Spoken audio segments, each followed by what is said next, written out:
This video is brought to you by Loot Crate. Head today to lootcrate.com/reviewtechusa and enter the code RTU to save 10% on any subscription plan. Skip it up and that up. So I probably got, within like an hour, 1 billion PMs on Facebook and on YouTube wanting me to talk about Capcom being able to be sold now. Capcom is up for sale. You could buy their shares. Well, let me start first the story and what's going on.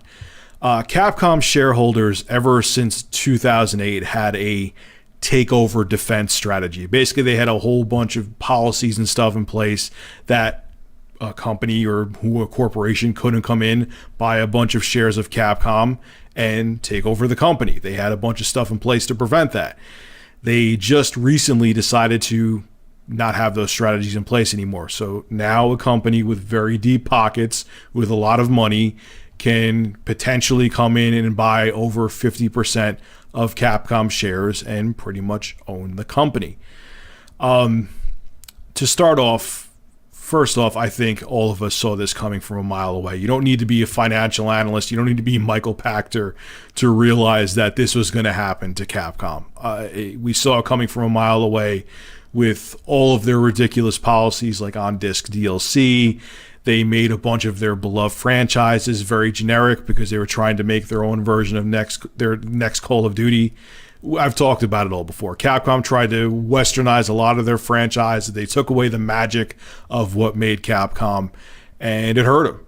I mean, I've talked about this a billion times before. You guys have agreed with me. It's not a surprise. But the first thing, from kind of like an emotional or like a personal standpoint, is that it's still besides Nintendo, some of the best memories I have from my childhood is from Capcom franchises, whether it be Mega Man, Ghosts and Goblins, Ghouls and Ghosts. I remember it was a really, like, during, I believe, 1988. Yes, I'm aging myself here. 1988, it was a really hot, lazy summer. Like, my friends would come over. It was too hot to go outside. It was like 100 friggin' degrees every day.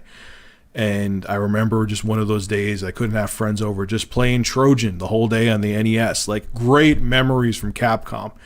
And to see them become a former shell of what they were.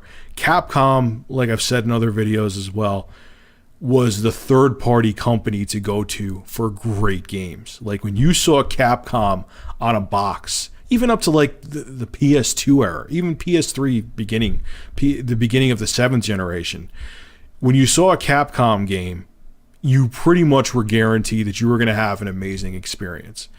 And to see them go down this road, and to actually, you know, like I said, we've all predicted it. You know, there's no one here who was a Dionne Warwick. It was plain as day, clear as crystal, that Capcom was eventually going to be in trouble. It's just sad, you know, to see a company that really is part of the reason that I became very passionate about gaming be on death's door. I mean, if Capcom was financially healthy, do you think that this would happen? Do you think they would have, you know, pushed all their takeover strategies aside and said, hey, someone with the highest bidder, if one of you got your pockets are deep enough, come in and buy us? It sucks, man. It's kind of depressing that stuff has gone down this route for Capcom. Now, what does this mean for the future of Capcom? This is one thing I want to talk about. I almost forgot. That's why I kind of tripped over my words. I don't know. It depends on who buys them. I don't think anybody knows. I'm sure people are going to speculate and say, oh, it's great. It could help Capcom. It's going to destroy Capcom. I don't think anyone knows in either direction. We're not going to know until one of these shareholders or someone comes in, some company comes in, buys over 50% of the shares. We're not going to know where it's going to lead Capcom to. It could be the best thing for them ever. It could destroy all of their franchises completely. We're going to have no idea until it happens. Now, who do I think should buy Capcom? Kind of going to go with the pack here, but I think it would be a brilliant move for Nintendo to buy Capcom. I think it would be phenomenal. Imagine having Street Fighter be exclusive to Nintendo. Imagine having Mega Man be exclusive to Nintendo. Imagine the next Dead Rising game being exclusive to Nintendo. They have the money to buy. They have the money to buy over 50% of Capcom shares. They definitely do. Think about all the great games, the IPs, Devil May Cry, I can't even, Resident Evil. Imagine they made like Resident Evil 8 Nintendo platform exclusive. Do I think Nintendo will do it? Probably not. I don't think they will. But if they did, it would be home run for Nintendo. They would dominate shit. Doubt they will, but it would be nice. But I'll end this video with this. This isn't a super long video because there's not too much to say because I've beaten this topic to death before. But I think we all saw this coming, guys. Capcom is not the same company they were.